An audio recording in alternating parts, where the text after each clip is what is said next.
All right, so there was a video I was going to stitch, but they have stitching off and I can't download it, and that's fine. I take those as signs that person does not want me borrowing their video, and I'm absolutely fine with that. I respect that. This is to address a video that came up. The person talked about it was 3 pages that somebody had released from Goodwill, not sure what location, and it was showing what they should do if they come across certain items, new with tags, items in good condition, others that would not be sold in stores.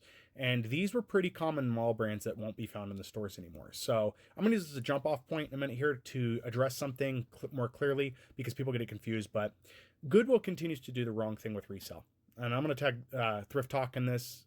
I'm not a part of that community. I don't know how you become a part of that community. I'm a reseller. I have no problem saying that. And I'm going to tell you why you shouldn't hate resellers. I'm going to give you details why things are so expensive in reselling, and it's not the resellers. And I finally figured out, I think, a clear answer for that a lot of people keep missing. And I'll get to that. Anyway, so they have this list of things like Abercrombie and Fitch, is it Fitch? Jeans will no longer be sold in the store. Certain Levi brands wouldn't be in the store anymore. They'll be directly to their online outlet where you have to get them online at exclusive prices. That means eBay and their own sites. I have never seen anything worthwhile on their internal sales sites in Goodwill, but I do see stuff overpriced all the time. I see video games for Xbox One that are scratched that they're asking $20, $30 for.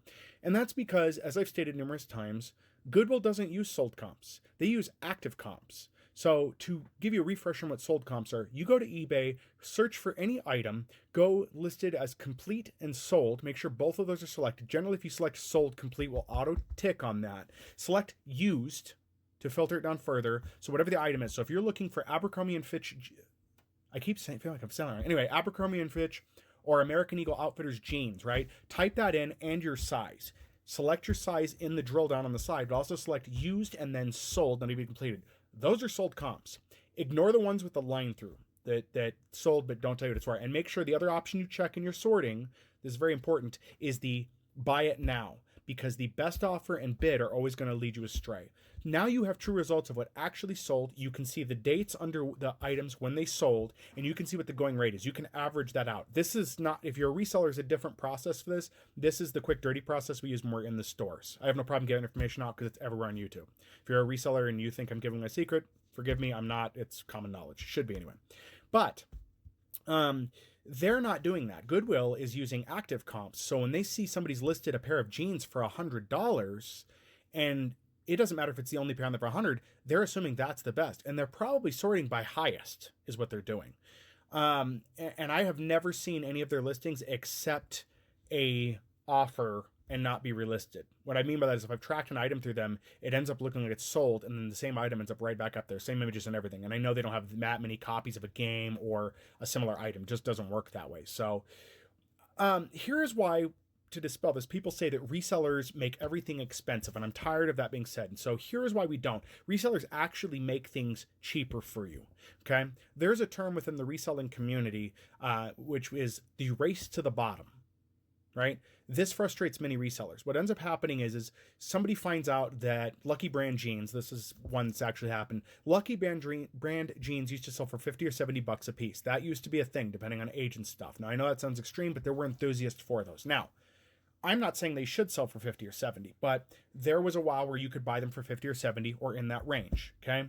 As more resellers started picking us up from Thrift, right, those pants values started to dwindle because other people wanted to get them sold, so they were listing them cheaper to compete. See, competition helps things sell. That's what was happening to resell. So in actuality, reselling is taking these items that are locked behind a thrift store for a very expensive price or a low price that's not being found, and we're bringing it over to the resale market and reselling it for a markup. Now, there are bad resellers that gouge people. That happens. And you as the buyer can refuse to buy those jeans at $50 or $70.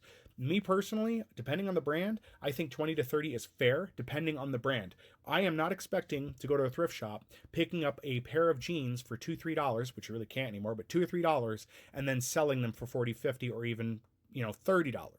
But if I can get 20 out of a $2 item, that's going to cover everything I need to make a profit off of that item. And if I can keep getting them at that, then I will do so. If I can get them cheaper, I will sell them cheaper. Resellers generally have to work in a volume-based business model, or we're not going to be able to sell anything. But no, we don't make things more expensive. Resellers are not. Your scalpers are. The guys that are going and scooping up Xboxes are. The guys that are doing fake retail arbitrage are artificially inflating numbers, or they're telling people to, and they're hurting the market. But your average reseller that is just finding stuff at thrift, rummage sales, bins, wherever, they're actually not making it more expensive. They're either evening it out or making it cheaper. I saw a lot of different things. A lot. I saw books at $4 a piece. That's the floor for me when I get books, and I get my books either for free or at 69 cents, something in there, and I sell them for about $4. And yes, I do charge shipping. People buy that because people who are enthusiastic about books want to buy them at a point.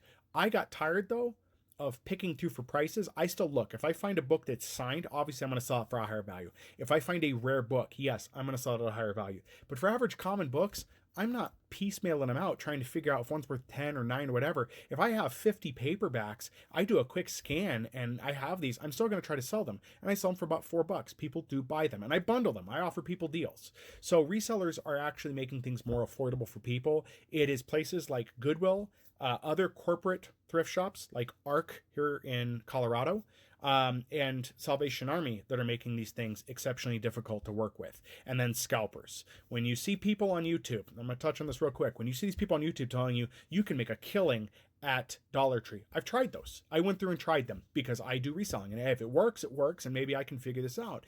It doesn't work. They're not actually selling any of that crap they're talking about. I don't know why they're deciding to do this. Maybe it gets their videos views on YouTube. And then a lot of these guys, I know where the other portion is, they sell courses to you. These are amateurs telling you how to sell stuff. They're not guaranteeing it works, but you're going to pay them for the course material. So that's where it happens. So I don't buy that anymore, that resellers are making it expensive. Being a reseller, I don't. I cut deals with people all the time. There are marketplaces that make things seem worse. Facebook Marketplace is an example. A lot of people on there are not resellers. Facebook Marketplace is going to be scalpers. It's a black market. I'll tell you right now, law enforcement doesn't pay attention to Facebook Marketplace, and Facebook doesn't either. You have to do really egregious things to get kicked off that platform. It is a clear sight black market is what it is. Most of the goods that I'm seeing on there, I'm saying 90%, are stolen, fakes, or it's a scam. That's what there is. The other 10% are legitimately people trying to sell stuff, and those legitimate people will tell you the same story that we've all had when you're trying to sell something. You get the, hey, do you still have this? And they never talk back to you. So there's other variants of that too, but used to be a guy on TikTok that used to do a whole channel based on conversations he found online. I wonder what happened to him. I was following him. I haven't seen his account in a while. Anyway, what are your thoughts on this, guys? What are your thoughts on resellers? Can I answer any questions? I am definitely open to answer reselling questions for the general public.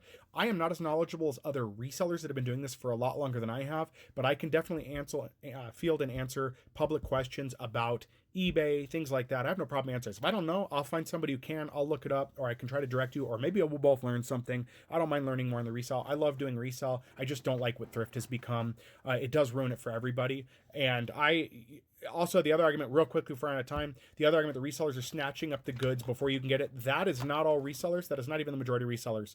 I don't thrift every day. A lot of resellers may not be able to because they don't have time.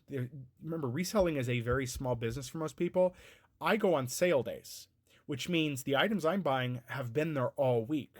So the average person my light went out, the average person going to thrift shop just for thrifting purposes, that's still a viable hobby to them.